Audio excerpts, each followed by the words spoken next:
where the bleeding is happening? Yeah. What you are supposed to stop the bleeding? Go like this and perfectly to stop the bleeding. ఖచ్చితంగా మనకి రక్తం ఆపాలంటే take little forward, కొంచెం ముందుకు తీసుకెళ్ళాలి. ఇది medical ఇప్పుడు రక్తం అవుతుందో ఆగదా? Stop permanently.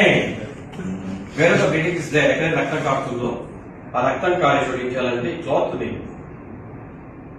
గట్టిగా ప్రెస్ చేసి వచ్చేయాలి. టేక్ ఏ క్లాత్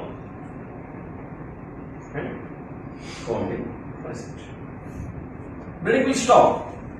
మళ్ళీ క్లాత్ తీసామనుకోండి చేతిని, again will restart. Take one more cloth, ఇంకో క్లాత్ తీసుకొని ఎక్కడైతే రక్తం కారుతుందో ఆ రక్తం కారే చోట మొత్తం ఆ క్లాత్ పెట్టాక దాని మీద నుంచి ఇంకో క్లాత్ కట్టేసేయాలి. ఈ ప్రక్రియ చేసేటప్పుడు మనం ఏం చేయాలంటే పేషెంట్ తో మాట్లాడాలి, ఇన్ఫర్మేషన్ తీసుకోవాలి, డీటెయిల్ తీసుకోవాలి. Take talk to the patient and get information detail. ఏం మాట్లాడాలి, ఏం ఇన్ఫర్మేషన్ తీసుకోవాలి, డీటెయిల్ తీసుకోవాలి. Talk to the patient, take information detail. What details, what information? నీ పేరు నా పేరా? నా పేరు నా పేరు ఎక్కడ ఉంటారు, ఎవరికి ఇన్ఫార్మ్ చేయాలి, కాంటాక్ట్ నెంబర్ ఏంటి, అలాగే ఆధార్ కార్డ్ నెంబర్ ఏంటి.